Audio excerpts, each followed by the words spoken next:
Welcome back to Relatable Reactions, it's Josh, and you've joined me for the next episode of Sliders. Moving on into episode 7 of season 1. This one's called The Weaker Sex, so interesting. I'm kind of wondering what their take is on all of that. Coming from, when was it, 95, 96, whenever this came out. You know, quite a lot has changed since then in this day and age as times evolve and move on. So yeah, interesting to see their take on it.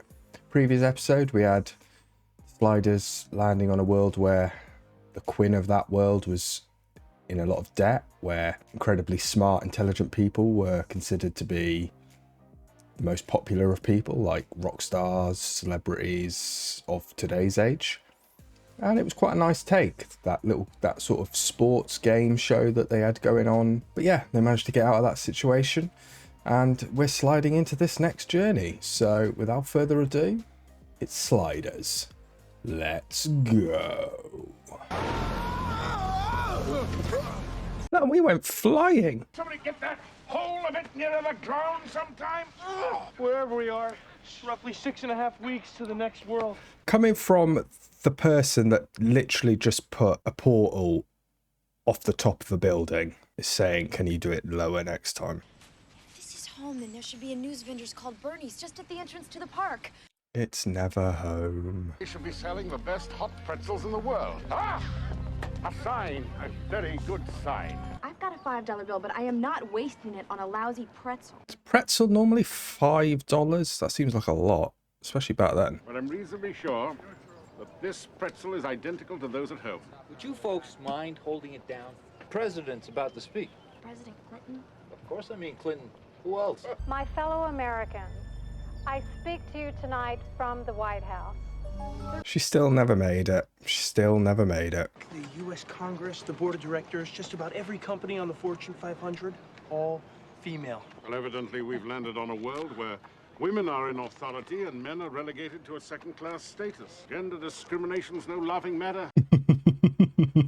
Listen to Professor Equal Opportunity all of a sudden. And there's about $3.98 left in the kitty after the professor's pretzel. At least we figured out the pretzel was not $5.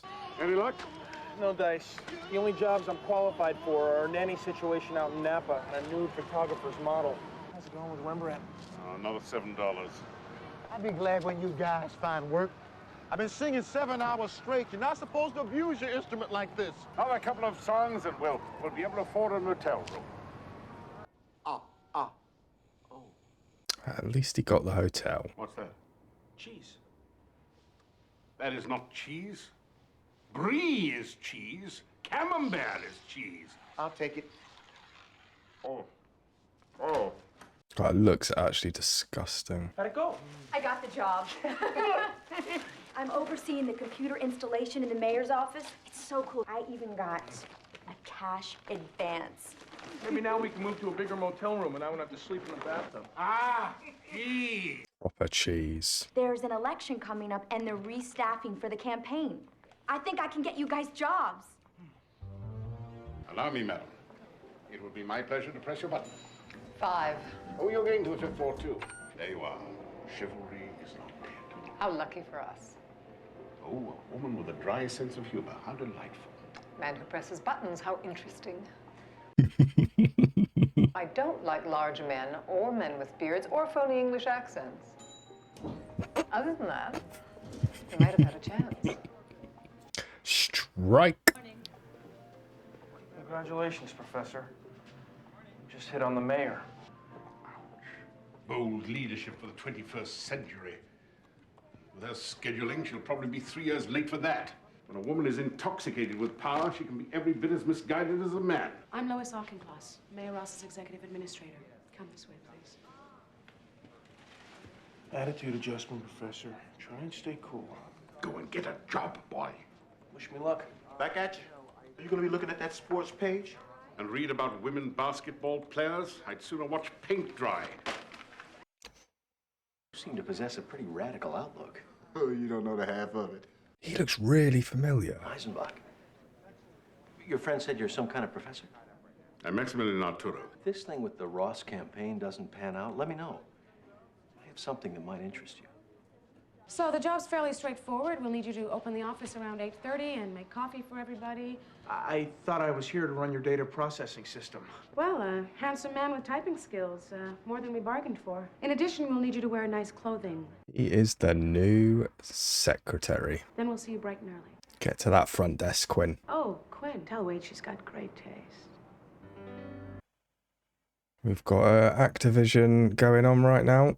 Sexual misconduct in the workplace. Professor Arturo, I'm glad I caught you. You got a couple of minutes? I'd like you to meet a friend of mine. What have we got to lose? I'll see you two later. I am the first to admit that women are men's equals. Frankly, we couldn't do without them. That is very true. Absolute power over another is to invite chaos. Some of us are getting rather sick and tired of the glass ceiling, Professor. If you're born a male, well, you can only go so far. Now, we believe that a man is just as capable of holding an elective office as a woman. We've got a month and a half until the next election. We have been turning over every stone looking for the right candidate. And now we've found him. So he's going to be running for mayor against the other mayor. Me? You. Head of the men's right movement, Professor Arturo. Maximilian Arturo will be the next mayor of San Francisco. Here, here, here. A month and a half doesn't seem like it'd be quite long enough. Well, what about what you're always preaching? No involvement with the locals? I think they need to give up on that saying because that is something they never do. I can advance the cause of equality or even raise public awareness of the issue. Then I shall consider my time here well spent.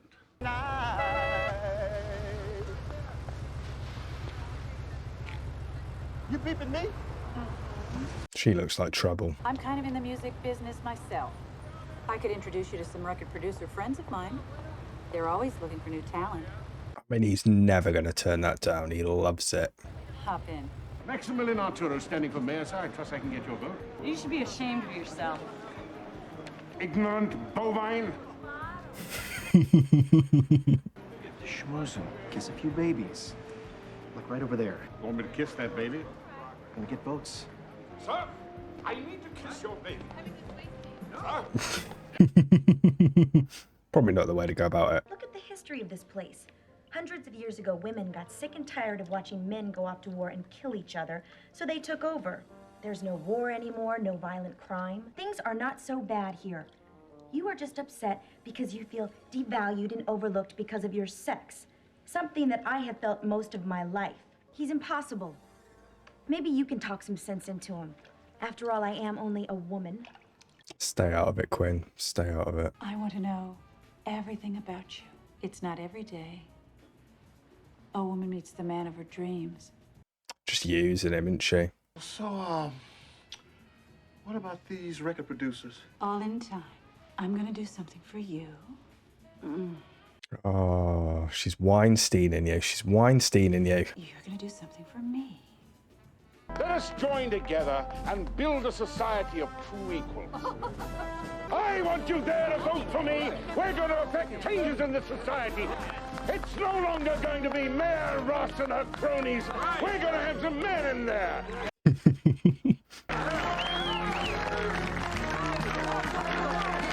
God, he is loving it. Good news. Mayor Ross is agreeing to the debate. Head-to-head, single moderator, League of Men voters, just the way we asked for. We have 7% of the vote. What's she frightened of? This campaign has triggered an enormous fault line in the American electorate. You've had a nerve no one knew existed, except for us. Everybody all right? All right. It's only a brick. Calm down. Arturo? Next time, it's a bomb. You won't be warned again. Women aren't playing. They're not playing, Arturo. So did you hear Maximilian Arturo is at the 20%? Pathetic. Why is it pathetic? Come on, a man in political office? Next you'll be telling me men should fly airplanes. Who says they can't? Oh, Quinn's going to get right on it now. Boys, boys, boys. We are trying to run a political campaign here. Every call is a potential vote. Come on. Quinn, come with me. I'd like you to have a look at something. We'd like your opinion. Go ahead and put it up. Just who is Maximilian Arturo, and what do we really know about him? He claims to be a university professor, but when asked to provide an employment history, he's stonewalled. What happened to the real Arturo on this world then, I wonder? Maybe he just wasn't born, I suppose. Max Arturo wants us to trust him with our children's future. Re-elect Anita Ross. Because the alternative is no novelty act. It's dangerous. Paid for by the committee to re-elect Anita Ross for mayor. What do you think? What do you want me to say? Oh, you're a man. Does it speak to you? What the hell's going on? I had nothing to do with that. Arturo is our friend, right or wrong. That stuff about his lack of academic credentials could only have come from you. Don't blame me, okay? I am not the one running for mayor. I gotta go talk to Arturo. Well, what am I supposed to say to Mayor Ross? Tell her anything you want. You know what? Tell her I quit. There we go. You can't be serious about continuing the campaign. You made your point, but come on. We have 23% of the electorate. Tracking says we can only go up. It's not bad for a month, probably. Young boys in this world, young men who can never dream of heading a company or being an astronaut or even playing Major League Baseball. How can I let them down? You're gonna stay here, aren't you?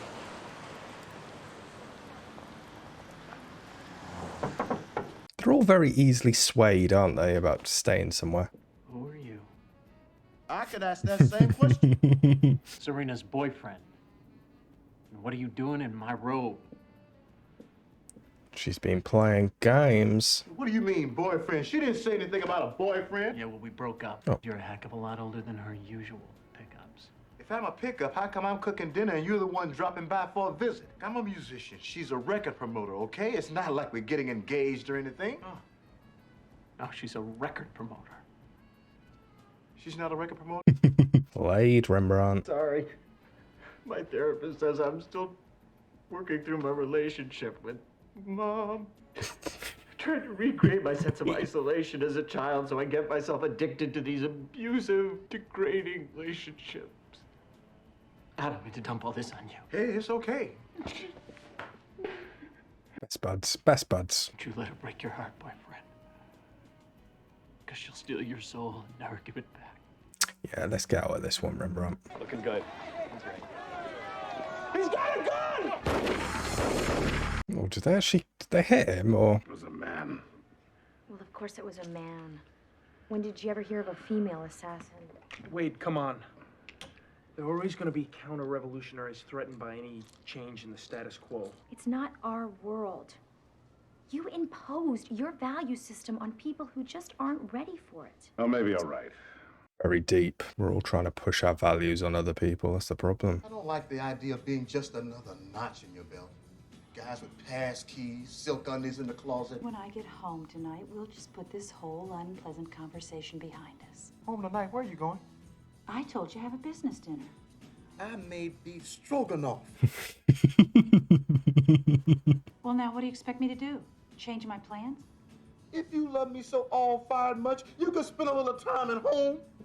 Oh, Rembrandt. You don't take my singing seriously, do you? Don't get your boxers in a bunch. No, damn it. You're taking me for granted, Serena. I mean, what about my needs? Needs? Oh, that's all I ever hear about, are your needs. It's over, kiddo. This just isn't working for me anymore. Time to move on, Rembrandt. Time to move on. Give them hell, man. You knew I had to come back and give the professor a little moral support. What happened to your fine friend? As soon as they start to tie you down, I hear the sound of that lonesome highway calling my name. Then I know it's time to move on. Yeah, that's what happened. That's what happened. Professor's throwing the election. What? Oh, Mr. Mallory has impressed on me certain uncomfortable realities. I'm 5 points behind, 1 day to go. I have to give a performance in there that will convince them not to elect me. Look, I have the greatest respect in the world for men. My husband is a man. I have 2 sons whom I love dearly. I simply don't believe that men are cut out for leadership or the kind of cooperative brainstorming that running a large city entails. That's why I need your vote tomorrow. I was going to address the problems of a society that calls itself a democracy and yet disregards half of its population. But I just want you to know that what Mayor Ross just said really hurt my feelings. The attack ads, the endless articles attacking my character and my credibility. I hope you're satisfied. That certainly hasn't got any better these days. I can't go on. What? Goodbye. That was quite a performance. Well, I guess I learned to cry over nothing just by watching you. Thank you, man. That means a lot. You're a political genius, Professor. The sympathy factor. You were sensitive and human, open and honest. We've got the momentum, Professor. I really think we're going to win this thing. They're going to slide before they even find out, are they? 2 minutes, Professor. You gotta make a decision soon. I just came from Ross headquarters. They've got her 3 points ahead. She was 100 points ahead. You don't still think that you can win, do you? I have never doubted it. You win, I'll give you a necrobe that'll put hair back on that pointy little head of yours. And if I lose? Then you're my slave for the whole next slide. Well, that's hardly fair. Well, just how confident are you? Little bet makes everything more fun. Based on the exit polls, CNN just called it.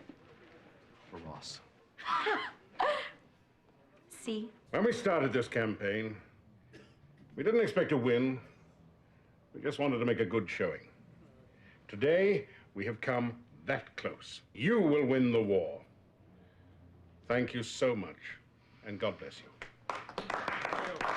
Gave it a good shot, Arturo. Let's go.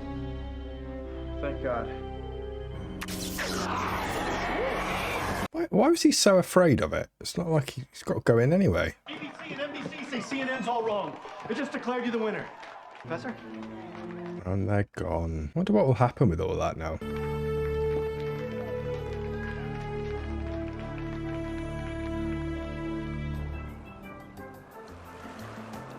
Is he slaving away?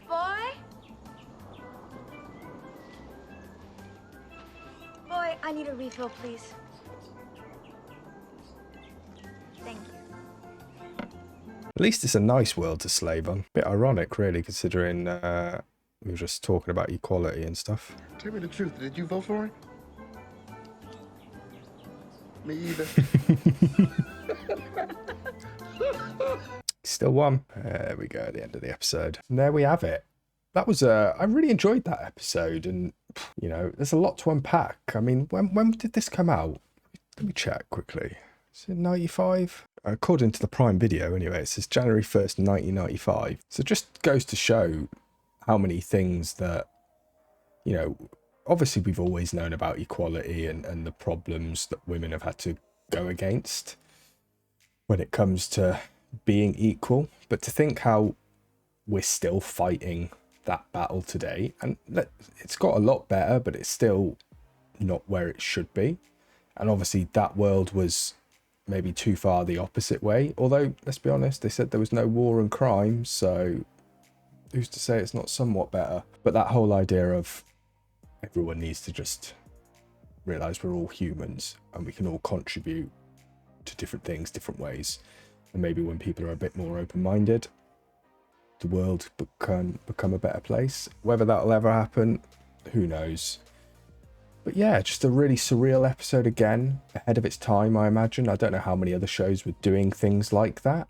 Like, you've even got, like, they did everything. They even showed, like, Rembrandt, which was kind of a bit like Weinstein, and the other guy, I can't remember his name right now. But the whole idea of, you know, rich, powerful people kind of just controlling you, controlling Rembrandt and basically using him, just like a lot of women and men, like, you know, have been used for other people's gains. But yeah, I just enjoyed that episode.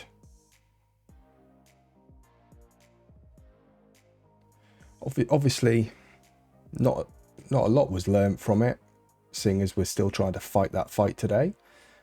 But it's nice to see a show that's trying to kind of push that agenda and show, I don't know what their reasonings were for doing it, but I'd like to think that some of it was to try and show how the world isn't fair and that women needed more equal rights. But I don't know the writers of this. I don't know what their agenda was, or if it was just their idea of fun. But either way, it resonates now to the modern world, and I really enjoyed the episode, and I hope you did too. And I look forward to getting into the next one, so I will catch you later.